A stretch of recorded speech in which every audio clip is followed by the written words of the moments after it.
Well, I thought it might be more interesting than having me interview myself to talk with Monica Bauchwitz about this wonderful orchestra. This is the Sonic Orchestra of New York City, SONYC, right?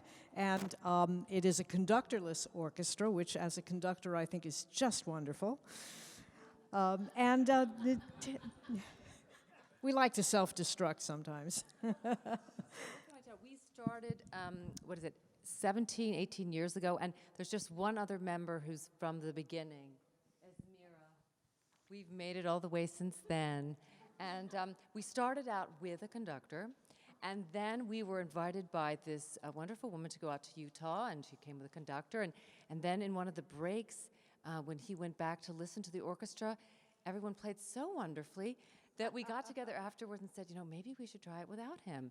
So we got back to the city, and the rest is history. And, you know, with time, different people do different things, but we still love it, and we're still dedicated to playing as many new works as we can, if people will have us, and to playing as much as we can. Well, and the interesting thing about an orchestra like this, that it is like chamber music, only it's a larger chamber ensemble, but you have to listen to each other so carefully.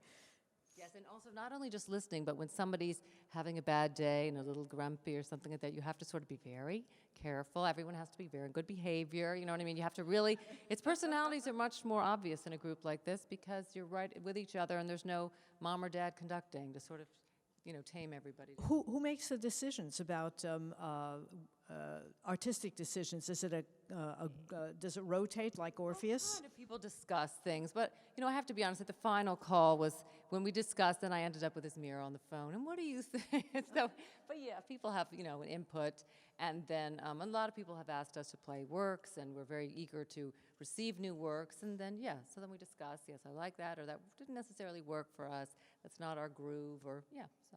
And in writing this, I arranged frescoes and ash for this ensemble, and I must tell you, in your programs, there are two movements that we're not going to be doing because, well, one of them was arranged for clarinet and percussion, and believe me, that doesn't work on strings.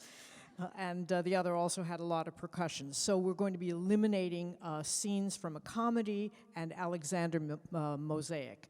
But other than that, just to say a couple of words briefly about the works, which I'm really enjoying hearing in a string orchestra version. The first one is called Street Musicians, and it's about these are all based on actual frescoes and mosaics from Pompeii. And the image is a rather rowdy bunch of musicians, street musicians, of course, in New York. We see them all the time on the subway and on the streets. So this is just the old ancient Roman version of the same thing. And the second movement is called Marine Mosaic, beautiful picture of all kinds of fish swimming. And the third one is The Sibyl Speaks, with masks. The images are very expressive masks that the characters are wearing. The next to last movement is called Chiron Teaches Achilles to Play the Lyre, and that is for the celli, I should say, and the double bass. And then the last movement is called Ash, and that is a very unusual skull, which has ears, actually.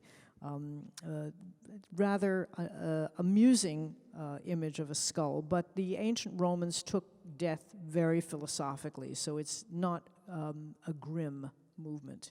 And so thank you very much, String Orchestra of New York, for gracing our stage.